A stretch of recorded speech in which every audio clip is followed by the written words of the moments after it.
All right. Psalm 22, we've already talked a little bit about it. We dealt with the orphan cry, if you will.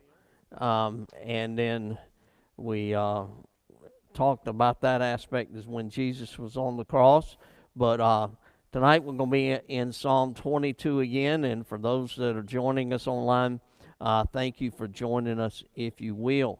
And just if you can come in person, we'd love to have you. But if not, we're glad you're listening tonight as we have started with a series in Psalm and we've worked up through it. Of course, the 23rd Psalm is one that is very well known, very familiar with that. The 22nd Psalm is identified as the Psalm of the Cross. Thank you for that, if you will. All right, now, Psalm of the Cross. And Milton, did you get the door? All right, there you go. Thank you.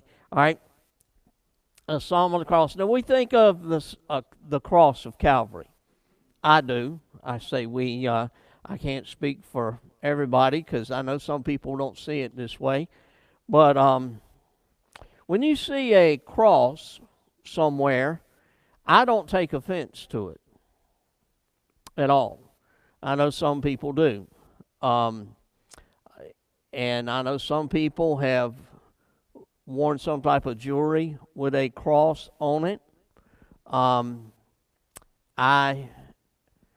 don't take offense to that either. I know some would say that's not the right thing to do. I'm just telling you where I'm at. But the cross is a picture to me in my mind. For a number of years, I wore a necklace. And I know that may surprise some of you. I did. I wore a necklace, and on that necklace was a wedding ring and a cross made in that wedding ring. The reason I did that is it was something I wanted to do. I wasn't wearing a wedding band, even though I was married, but I didn't wear it because I didn't want to mess it up. And there's a story with that. I'll explain it one of these days about it. But I always picked on Charlotte about it because she never bought me a wedding band. Never. And she'd get riled up and she'd want this. And I said, well, you never bought me a wedding band. And she said, well, let's go buy one. Let's go buy one. I said, no, it doesn't work that way. I sold my boat for yours. What are you going to sell for mine? That didn't make much. Anyway, I do wear one, but it's one that was my father's. And it is what I wanted when we got married. And but I wouldn't wear it because of farming and the work that I did. I just wouldn't wear it. And I don't wear this one in the daytime either with that. But I wore a cross in a wedding band on as a necklace. Now, I didn't wear it to be seen. That wasn't the thing of it with that. But when I think of a cross, I think of something special, something sacred, something special with that, something serious. I don't make a mockery of it. And the truth is this, the world today can look at a cross and think it's horrible. It represents the death of someone. Well, the truth is this, it does speak of the death of Christ, and it speaks of the cruelty in which he died. And we have to understand the reason that he died was for our sin, and our sin is awful. I mean, that you want to know why it was like that? I mean, the death of the cross was a cruel death. It was a painful death, and it was a shameful death. And when you get to this Psalm 22, as it being a Psalm of the Cross, we're going to find different things and different aspects of it concerning it. And I'm going to fast forward a little bit, but for sake of time, you see different divisions within. Psalm 22 is basically two major divisions. We're at somewhere between right before the end of the first division as we get to the second division concerning it. But we understand that when Jesus Christ was born into this world, His purpose for coming to this world was to be concluded on the cross of Calvary. We have the cradle in the stable, but you have the cross of Calvary. Again, I fully believe wholeheartedly, I've never changed my mind on this. I believe when Jesus Christ came into this world, he was fully God, he was fully human. You know, aspect of being fully God, he knew. He was an all-knowing God. And he knew how it was going to end. He knew the pain that was going to be involved. He knew it. I just believe that. If he didn't know it, it would rob him, and I don't believe that's the case at all, but it would rob him of the deity of Christ. It would rob him from being God. I can't explain how he knew it and still went through it, other than he knew it was God's will, and he did it for his love that he had for you and I. He knew that his death on the cross was the only way that sin could be dealt with for mankind. Again, if man could be saved by any other way, Jesus Christ would not have died on the cross of Calvary. Okay. Roughly 1,000 years before Jesus Christ died on the cross, we're in Psalm 22. That's amazing right there. I'm not talking about days before it happened. I'm not talking about, even right after it happened, where this is before it was ever even thought of what was going to take place with that. Okay, Psalm 22, beginning in verse 9. But thou art he that took me out of the womb. Thou didst make me hope when I was upon my mother's breast. I was cast upon thee from the womb. Thou art my God from my mother's belly. Be not far from me, for trouble is near, for there is none to help. In my Bible, Psalm 21:11 is highlighted. I'm going to tell you why. Be not far from me, for trouble is near. Sometimes that's how I always feel. It's always right around the corner. Trouble is near. As we continue in verse 12, many bulls have compassed me, strong bulls of Bashan have beset me round.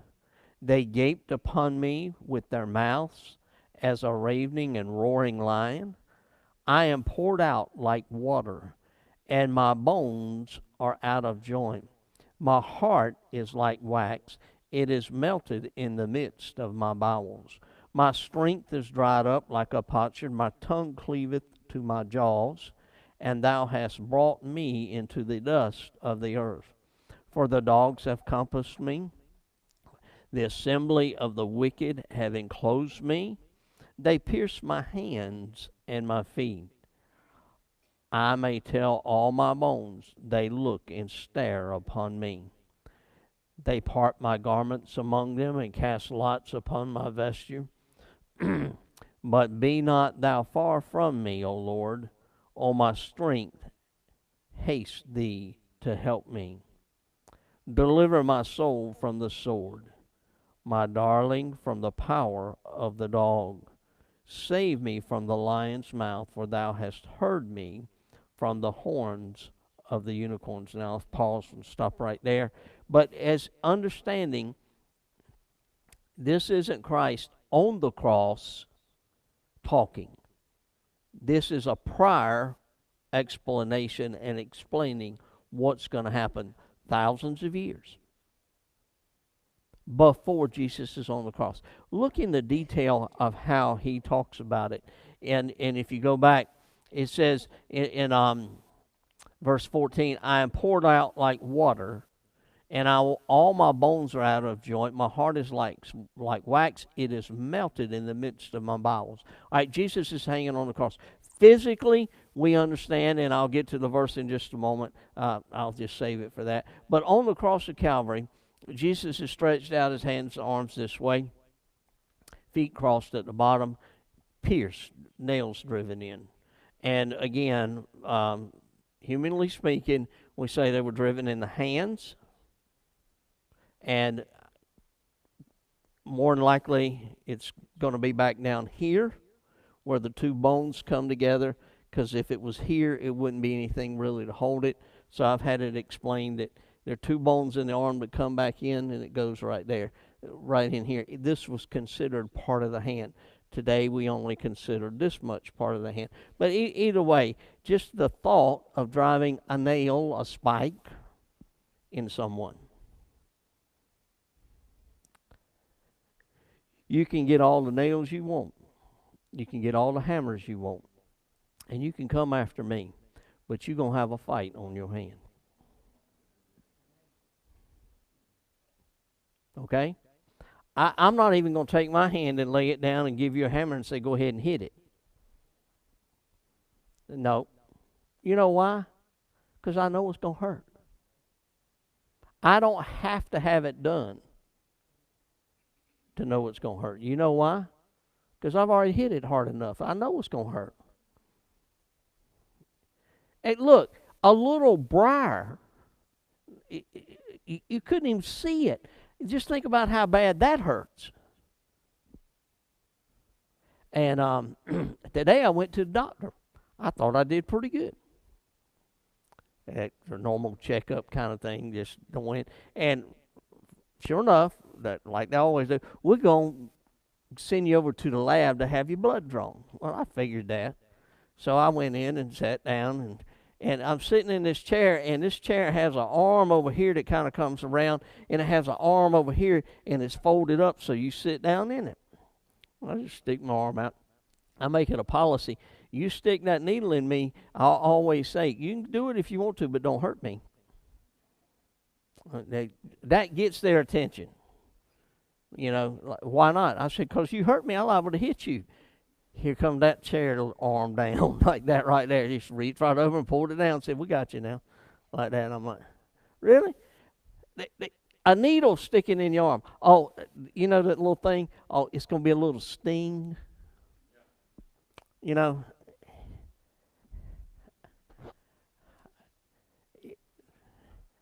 I don't look at it. That's my way to deal with it. I'll look off out over that way. So go ahead. You got it in there yet? Oh, yeah. Oh, okay. Now I'll look back.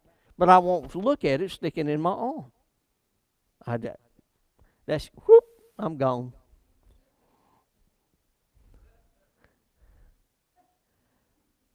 Listen, a little needle flips some of us out. I'm one of them. Fellow said, the sight of blood makes me upset. I said, blood doesn't bother me unless it's mine. The sight of blood. But some people, you have to understand, Jesus Christ was human. It talks about right here very clearly, and we're going to get to it. The second part of Psalm 22:14, it says, and all my bones are out of joint. How many bones are in your body? 206. I gave a test, 10th grade biology. Do you know what one of the tests was? Name the 206 bones in your body. And that was the only question on the test. And there were no matching. You say, really? Did they learn it? They did.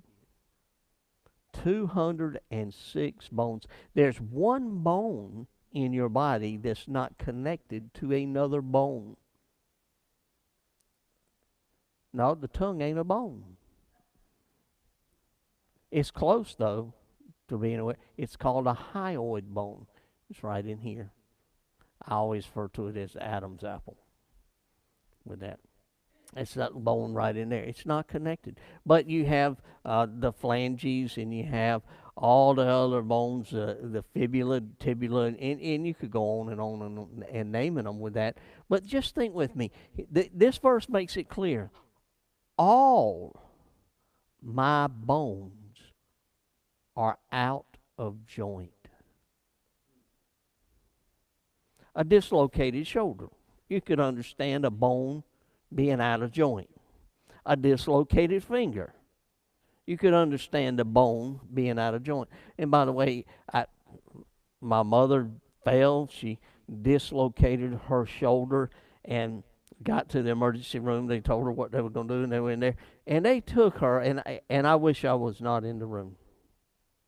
They took her, and they had her somewhat sedated, but she still could look at me, focus on me. And they took her arm and twisted it around and did it all like this right here and stuck it back in joint. It hurt me. I was just almost to the point, listen, we're not going to do this. You're just going to have to put her to sleep, take her down and do it. But no, they did it right. They put it back in joint. All right, we got these bones out of joint, okay? But does the verse not say all my bones are out of joint? How could that be? How did it happen? I was told when they laid Jesus on a cross, wooden cross, it was a huge cross. And when they stood it up, they dropped it down in a hole in the ground. And when it drops about 2 feet, the jarring is believed when it could have happened. Because they didn't grab one arm and somebody grab the other arm and pull it out of joint. But you're talking about just the pain of things being out of joint. All of them. But it also gives it says in there, my heart is melted, right?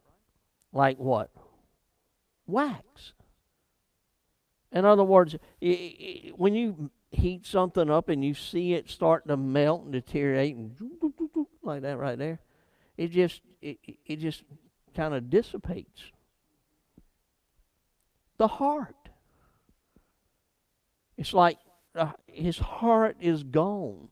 It could be something tied with a medical standpoint that as he was there on the cross and those bones pulled out of joint and the inflammation within his body, medically you see the blood flowing in different places, and it's just like his heart is just, it's kind of like his heart was beating, but was the blood really flowing? You say, well, why do you say it that way? Because there's a specific aspect of when they pierced his side, forthwith came blood and water. They had mixed. In the body, you find that aspect. It was separated when it came out. You could tell the difference between it. It's significant is what I'm saying. That's not where we're going there. Poured out like water. You know what? There is a story in the Bible I had never heard of. That I'm not trying to surprise you with that. It really kind of caught me off guard in preparing for this lesson. There's a story in the Bible that talks about being poured out like water, or poured out. Anyway, I'll show it to you. Turn, if you will, save your place in Psalm 22. But turn over, if you will, and in 2 Samuel chapter 23. It deals with David, 3 men, and wanted something to drink, water. Okay, 2 Samuel chapter 23, verse 13, 14, 15, 16, and 17.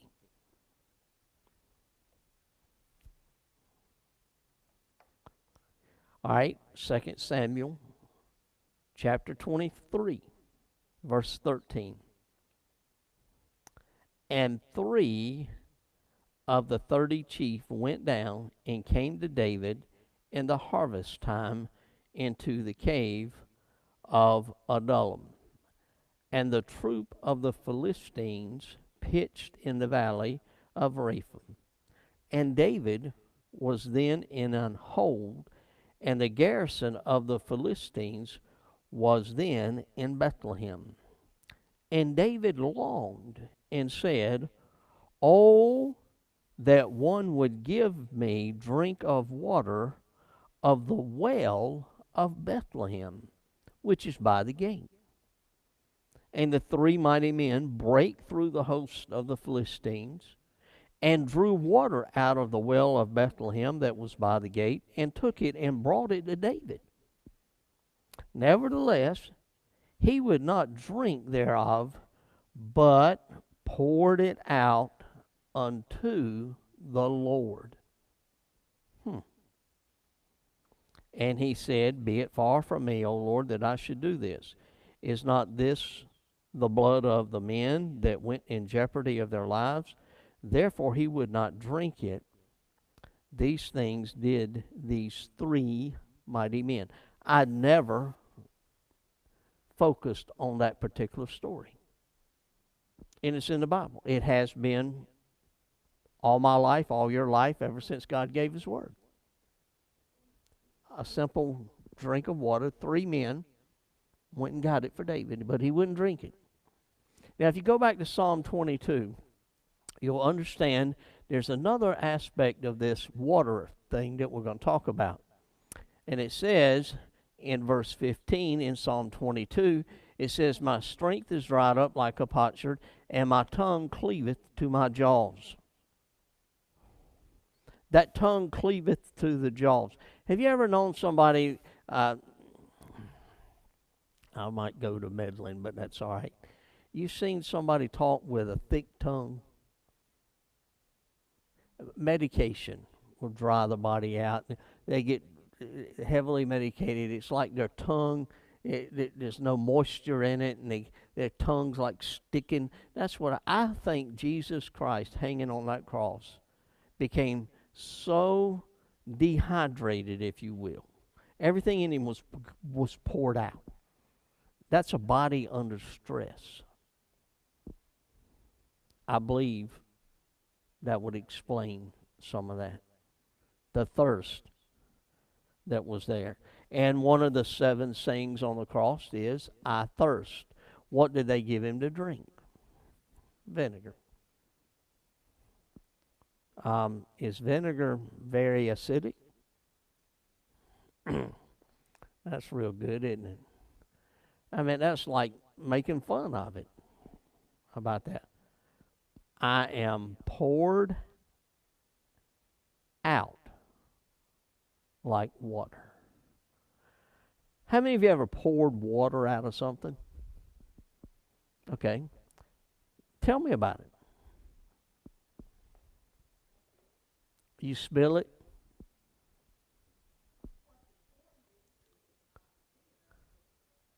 Okay. Aspect of volume. Okay. What else? Just simply pouring water out. Flows freely. Can you adjust the speed that it comes out? How? Sipping it. I mean, it can go pretty good. What about if it's hot water? And I know we're not talking about hot water, but if you were pouring a pan of hot water, steam, the heat aspect of it comes on you, that kind of thing. And have you ever been around hot water with glasses and trying to pour something out? Then you can't see and that kind of thing. So, just simply the aspect of pouring water out. Now, if you had a container that's this big, and it wasn't straight up, but when it got close to the top, it kind of funneled in, and the opening was this big, could you just pour it out? What? Why? Air. Okay, when the water comes out of a container, what goes in it? Air. You know, you can't pour water out of something if it can't get air in place of it. You know, you get these things, whatever, oil, you know, the oil can from the old days. It used to be a metal can. You punch a hole in it with a particular thing, and it would let the oil go out, but it let air go in. That's a thing of the past, isn't it? So then they made these little plastic oil containers, and they had a little handle, and that was a funnel. A gas can is the same way. You turn a gas can up, if air can't get in it, it'll bubble a little bit. But it's got, when the water goes out, something goes in. I'm poured out like water. Now, if you poured water out, how many, you say you poured water out? Okay, why did you pour it out?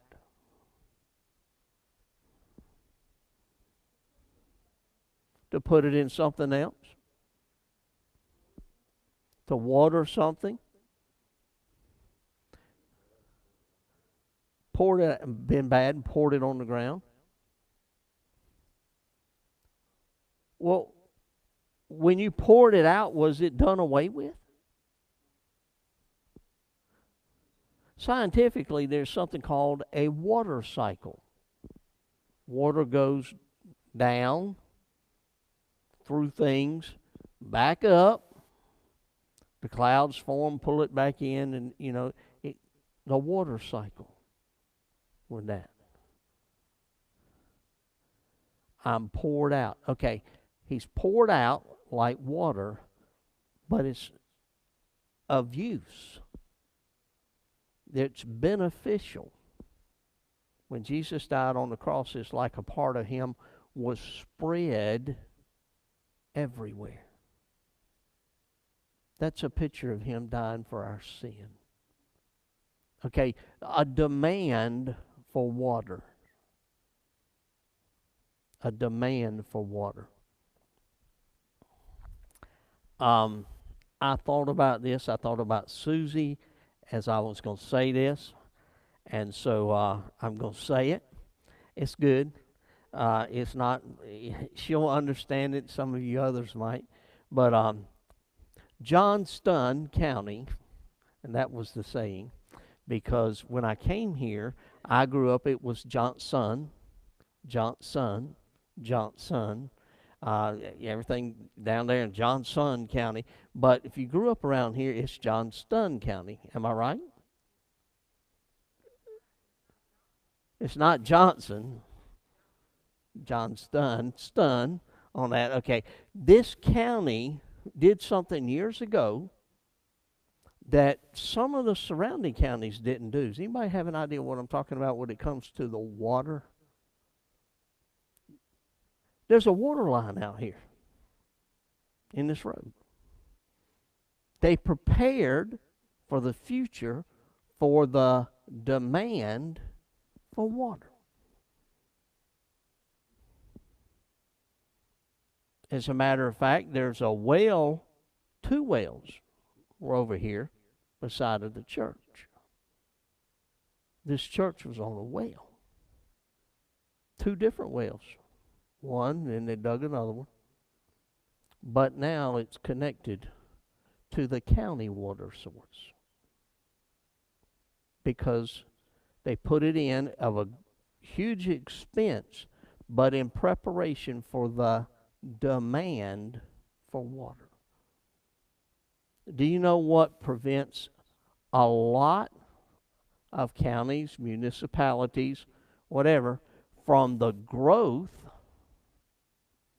that could occur? Is simply they don't have the infrastructure, they don't have the water source.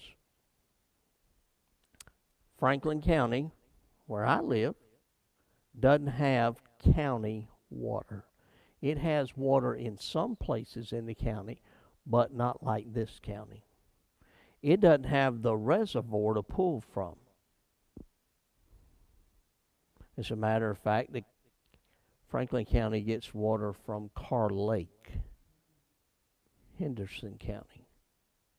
And it's piped in. And the more you pipe it and the more you buy, it just, the price goes up into that. But they don't have the infrastructure to handle that. The demand for water. Would you say the demand, by the way, we are dependent upon water? The life of the flesh is in the blood. What percent of our blood is made up of water? Okay, that's a homework question, since y'all don't know the answer. Somebody will Google it before church is over and tell me. That's all right with that. But you have that whole aspect of it concerning it, of the demand for water. And then you continue on. Not only the demand for water. Oh, but wait a minute. The demand for water, would you say, is more today than what it was 50 years ago? What about the demand for Jesus Christ? Going in opposite directions. That the need for it, yes. That it's there. You're right in that sense. A demand for it. Poured out like water. Listen, the Bible is clear on some things. And the more you read it, the more you look at it and you say, that's there for a reason. A demand for water. What about the distribution of the water? We talked about it a little bit, the infrastructure that pushes water, that moves water around and that kind of thing. Yeah, it's expensive. The distribution for the Lord Jesus Christ. I'm poured out like water. In other words, his body was emptied right there. And it looks like it may have gone on the ground. But it doesn't end there. Because there's benefit as it continues to be recycled, if you will. It's not done away with. The distribution of it. And then the drinking of the water.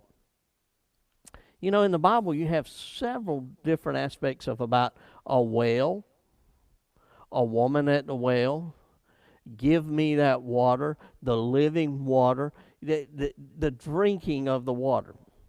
An old saying, you can lead a horse to water, but you can't make him drink. But you know what else you can do? You might not can make him drink, but you sure can make him thirsty. Don't you think this world is getting back to being thirsty for the water that Jesus Christ has provided? I definitely think so.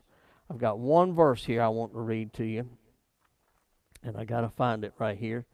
So give me just a moment. Turn to Isaiah 52:14. And this I'll conclude with. Isaiah 52:14. When we think about the Psalm of the Cross, here is my take, and this is the verse that backs it up. Isaiah 52:14. When Jesus was on the cross, here's a picture.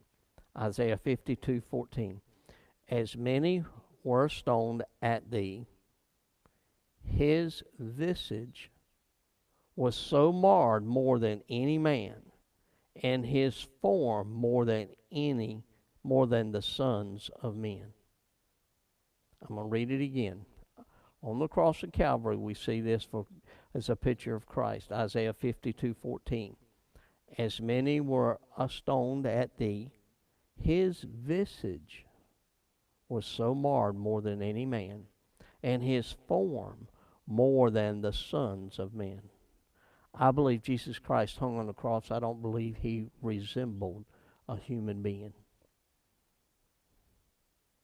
I believe he was just beaten, bloodied, bruised. That's Christ on the cross. He suffered greatly for you and I. Thank you for joining us at Riverside Baptist Church, Kinley, North Carolina, on a Wednesday.